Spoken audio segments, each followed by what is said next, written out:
Guys and girls, welcome back to the channel. Today I am at Millennium Motorcycles in St Helens and I'm taking one of their bikes out for a little spin.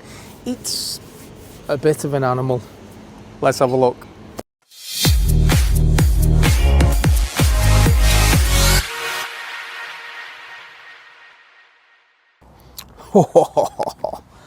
Just look at it.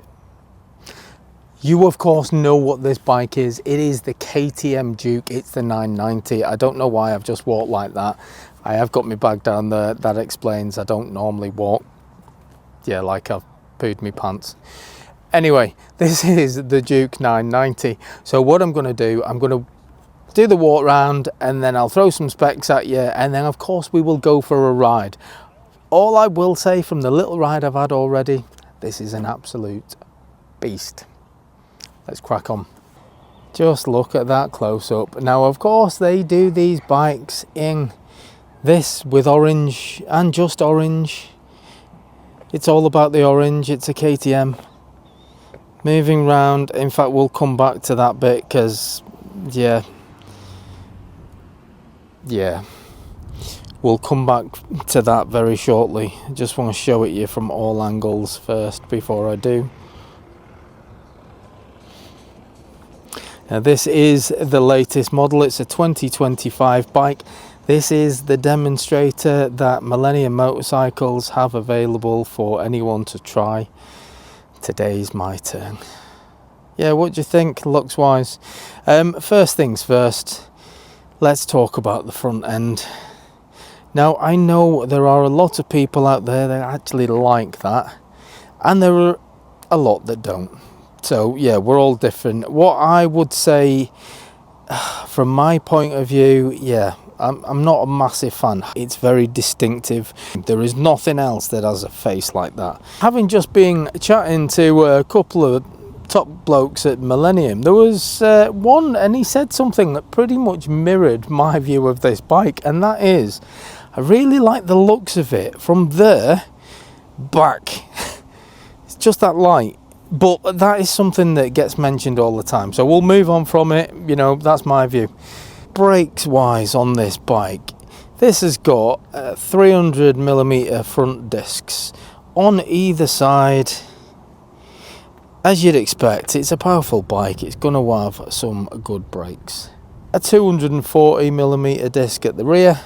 The exhaust on this does appear to be the standard one, which surprises me because a lot of the other stuff on this is far from standard. Now these bikes do come with some optional extras. You've got the track pack. The track pack gives you a couple of extra modes along with launch control, wheelie control. You've got track mode, performance mode. And it's even got things like lap timer and there's loads of extra bits on that. However, you also have the tech pack. Now the tech pack comes with extra things. It includes things like the quick shifter, like cruise control. And it also includes everything from the track pack. What I'm getting at with this bike is, as a standard bike, these cost £9,999. Well, I say that's what they cost now. They were £12,999, so they've had £3,000 deduction. Now the standard bike is very good, but the tech pack, which includes the cruise control, the quick shifter, and the track pack stuff, that's £887 extra. Is it worth it? I would say so, yeah, because you're getting those extra modes. If you're going to take it on a track day, if that's your bag, it's got track mode, it's got performance mode, it's got the quick shifter, so it's got those things as well as cruise control along with other things. I could be here all day talking about all of the extra kit and stuff on here. What I'll do, I'll put a link in the description should you want to know more information about that. And you can buy the things individually as well. If you just wanted a standard bike and you wanted just cruise control or you wanted just a quick shifter, it's all possible, all different prices. So again, I'll be here all day talking about that, so just have a look in the description if it's something you're interested in. 123 horses inside this bike. 123 horsepower. And that's, I mean, that's an impressive stat. You know, it's certainly not lacking power. But if you add the weight of this bike is so light as well. It's only 179 kilograms. So you've got a bike that has got the beating heart of this parallel twin that's got 123 horsepower on a bike that only weighs 179 kilograms, which basically makes it a rocket between your legs. And I'm not exaggerating when I say it. This thing is quick. I've already mentioned the brakes. Forgot to say, yes, it does have ABS, just to save anybody asking. It's a 6-speed with a quick shifter, so yeah, I'll test that quick shifter. I keep saying quick shifter. When we're out and about, we'll see how smooth or clunky it is, because I've had experience of both on different bikes. So yeah, we'll see on the test ride. It is a Corsa chain drive. It has just got a side stand. There is no centre stand with this one. The seat on this is remarkably comfortable. It is, on first glance, it looks like a sports bike type seat. They look quite thin. They don't look particularly well padded. However, they really are. It's that happy place. It's not too hard. It's not too soft. It's just about wide enough. It just makes it a really pleasant place to park your backside. And at the rear, it's much larger than what you'd expect out of a sports bike as well. You can see with my hand there, I could probably get 3.5 hands across. It's quite wide as well, so it's certainly not like your average sports bike that's got a really small seat for a really tiny bottom. This one, yeah, you could have a larger person on the back, let's just say that. Rear pegs. And they match the front ones. Again, I don't know why that bothers me, but it does. If they don't match, I just think it's weird, but it's fine on this. Now the seat, as I've said, very comfortable. Seat height, I mean, I don't know why KTM's bikes, they all seem to be quite tall. This is 825 millimeters, so it's not the tallest. It's certainly not as tall as their adventure bikes, but it isn't a short bike either. So as you know, well, you might not know if it's your first time watching, but if you're a friend of the channel, if you've been here before, you'll know I'm only short, 5'8" with a 29-inch inseam. So I'll throw my leg over and we'll see how the bike fits me.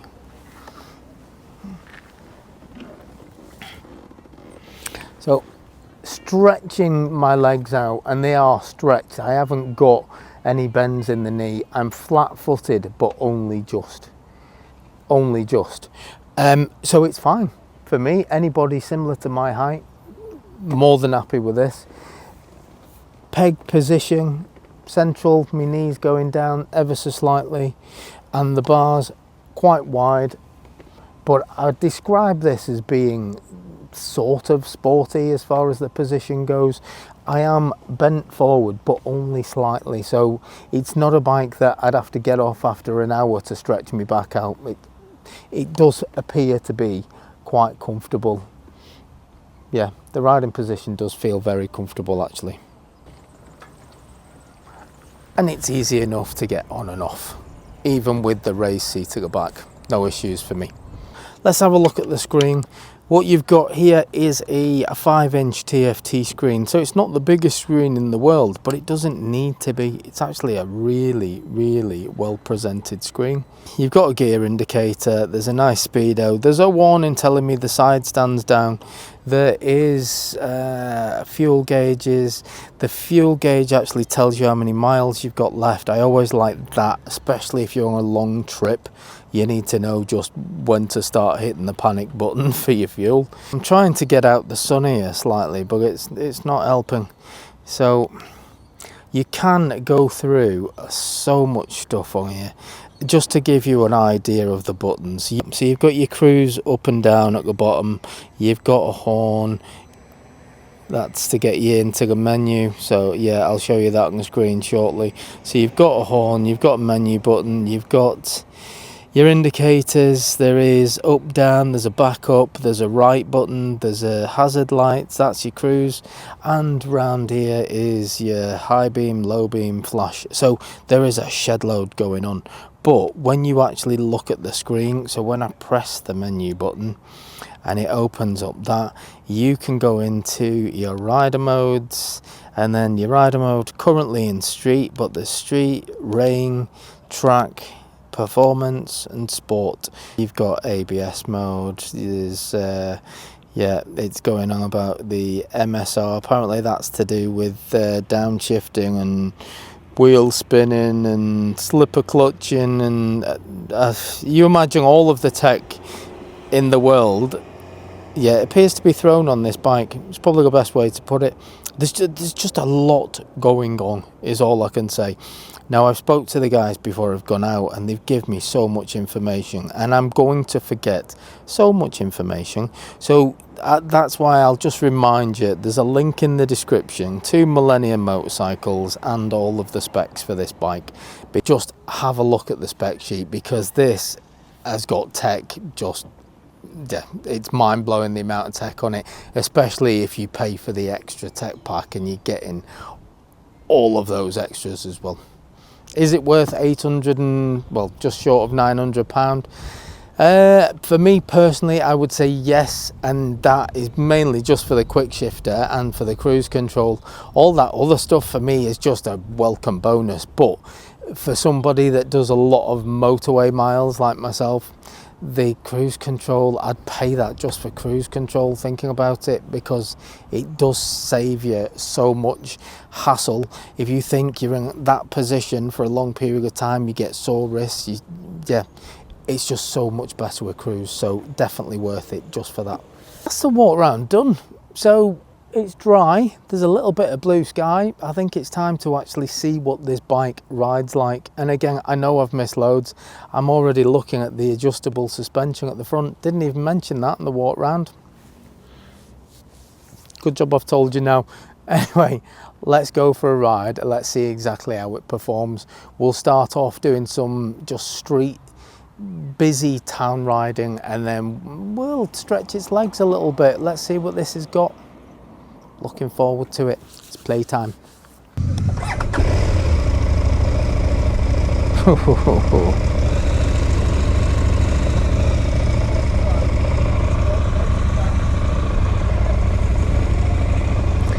Now I've started it up, but I can't hear it properly because there's other bikes here with the engines running. So let's have a listen. Just stop it here for a second.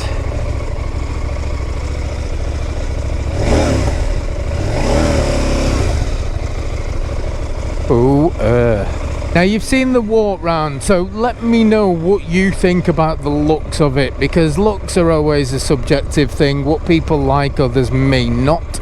I know what I like with this bike and I know what I don't, but let me know your view. Might have to have a play with the modes actually. Now I have been told that in track road it does bounce a little bit, because it's in track mode. You're supposed to be basically giving it the absolute bloody beans, and if you're not, it's trying to make you do it. I don't know why I'm talking like that, but it's just simulating. It does actually feel like you're rocking back and forth because it wants you to go, and if you're not going, it doesn't like it. It's not in its happy place. In fact, I think I'll just change the modes, because that is, yeah, it's not great for the road. Just changed it to street mode. I want to see what the difference is. I'm riding around the streets. I don't need to have it in track mode. I don't need to go faster than everything else that's out here, and everything else, well, everything else is stuck in bloody traffic. Let's get past this. Taking advantage of being on two wheels. I'm actually surprised at how comfortable this bike is. I don't know why really. I felt like it was going to be an out and out sporty riding position, but it really isn't. I'm more upright rather than over the tank, and it's just quite a comfortable place. Giving a little go with the quick shifter, methinks. See how smooth or not smooth the quick shifter is.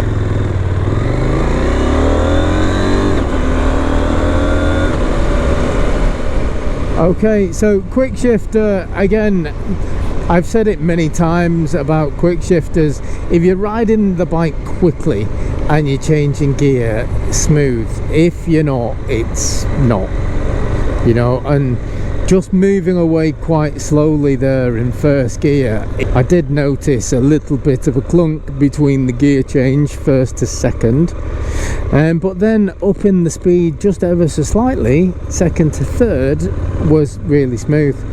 Like, I'll try it again now, going slowly. Yeah, you notice it, it's a bit of a clunk. Go to second to third, slightly better, but still a clunk, but that's because I'm going slowly. And if you're going slowly, why do you need to change gear quickly? You don't. So just, yeah, I just don't generally, but when you're giving it the beans, you do. So yeah, I'll find a road where I can go faster, and then I'll see what it's like when you're changing gear quickly, when you need to change gear quickly. You can feel it's got a shed load of power, more than I'll get to use today. But just the slightest touch of the throttle and you are doing the speed limit.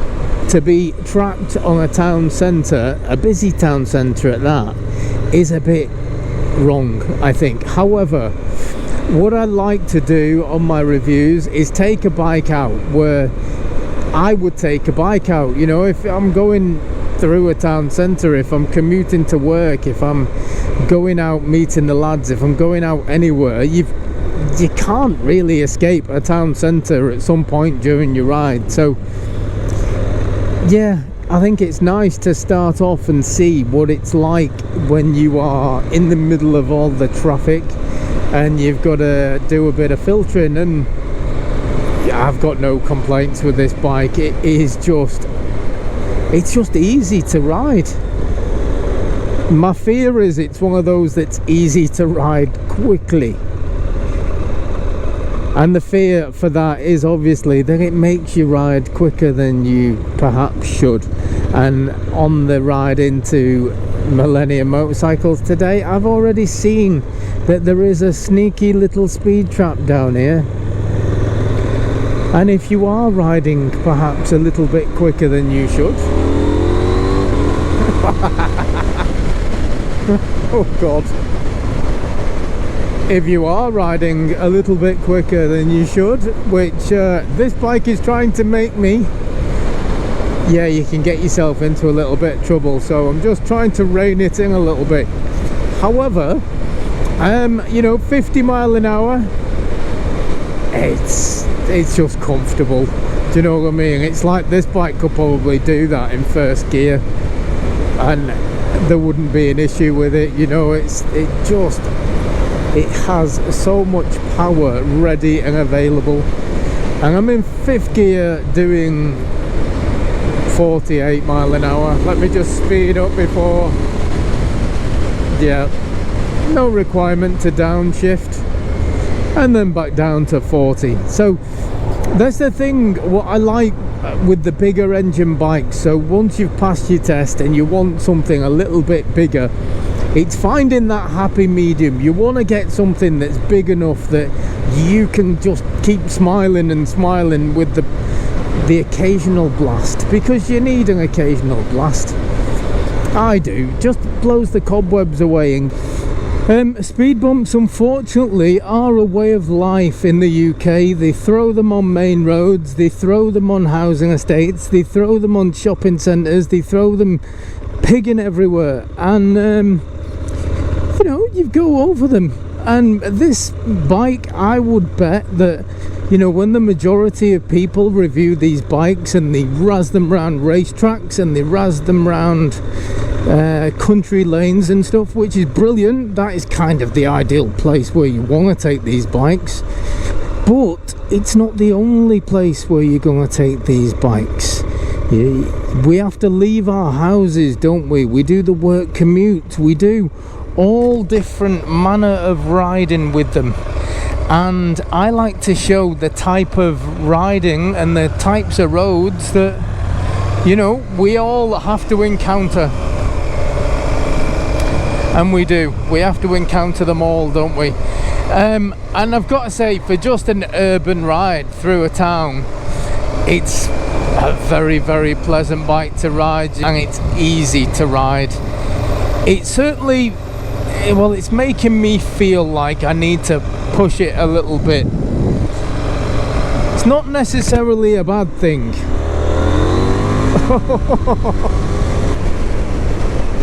Wow. I'm in sport mode. Now, in sport mode, I did not twist that fully. Just a little. Even in 5th gear doing 40 miles an hour, when you twist that throttle, you can feel the back wheel is trying to it's trying its best to just grip as hard as it possibly can on the road. Let's get past this.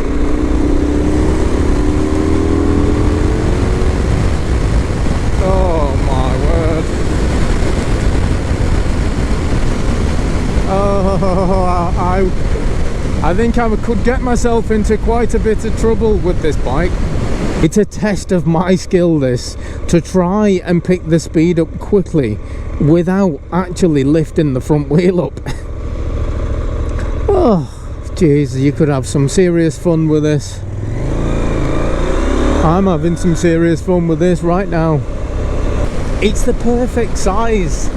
It's really light, it's really nimble. You can throw this bike around and it's just so lovely when you're doing it. It's really comfortable, really agile, just an absolute thrill a minute. That thing is like just a wonder toy. A little twist.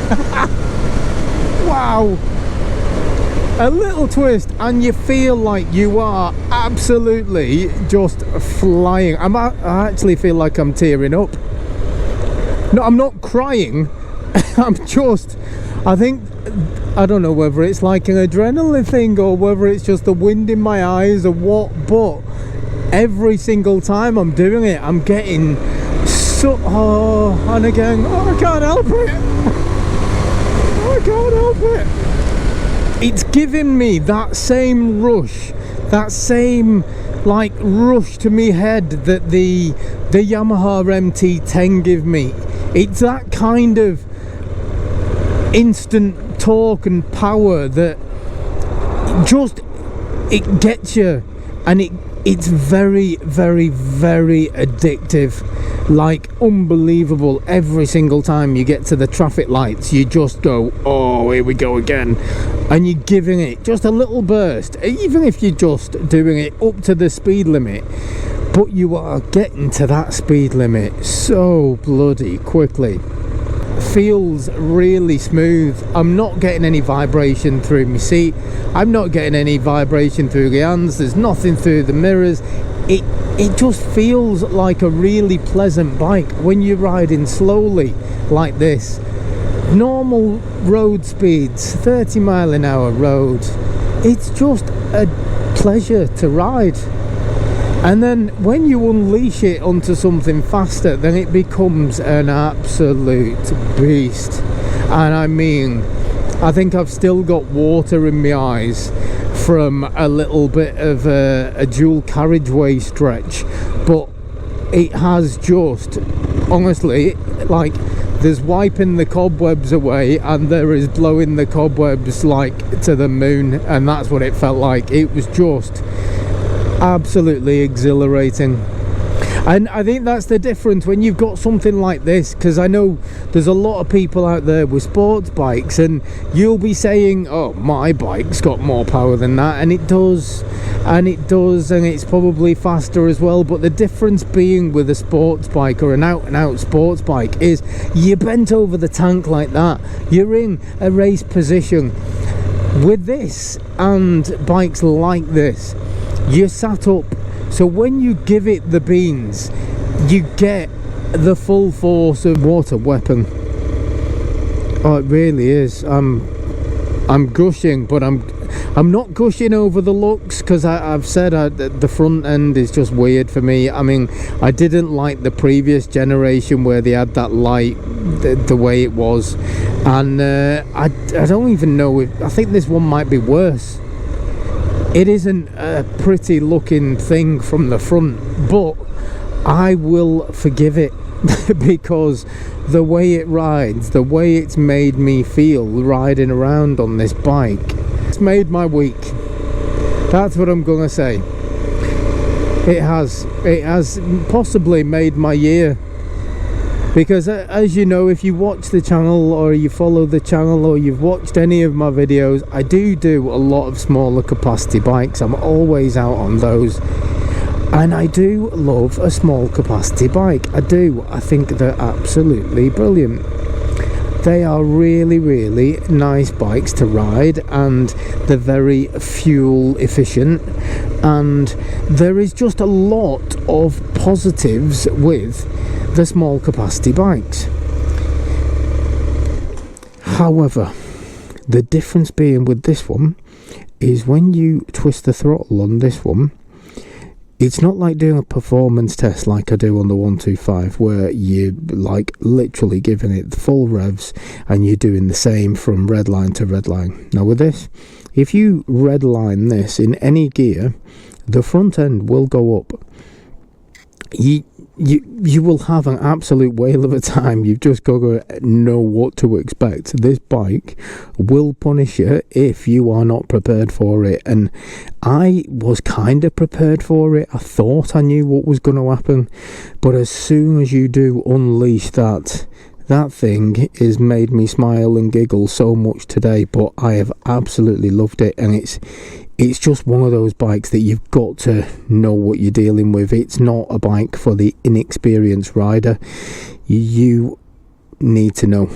This bike is fast. It's very quick. And as long as you take your time with it when you buy one, get used to it first. Get used to just putting a little bit on. And even a little bit will get you flying down the road at a speed that you didn't even think was possible. I'm blown away. It genuinely is one of the nicest bikes that I've ridden, certainly for the last year. Is it the best? I don't. It's got to be up there, you know. It's got to be. For fun factor, I think it's got to be one of the most fun bikes I think I've ever ridden. It's mental. If you're thinking about getting one, absolutely pull the trigger. These are awesome. If you want to try one, this is Millennium Motorcycles demo bike, so if you want to try it, just give them a call. I'll put a link in the description, but this is available for you to try, and my god, should you try it, just prepare yourself for just the biggest smile you've ever had in your life. Anyway, that's going to do me. I will catch you guys on the next one. Laters. You too, oh yeah, he's a killer, that's right.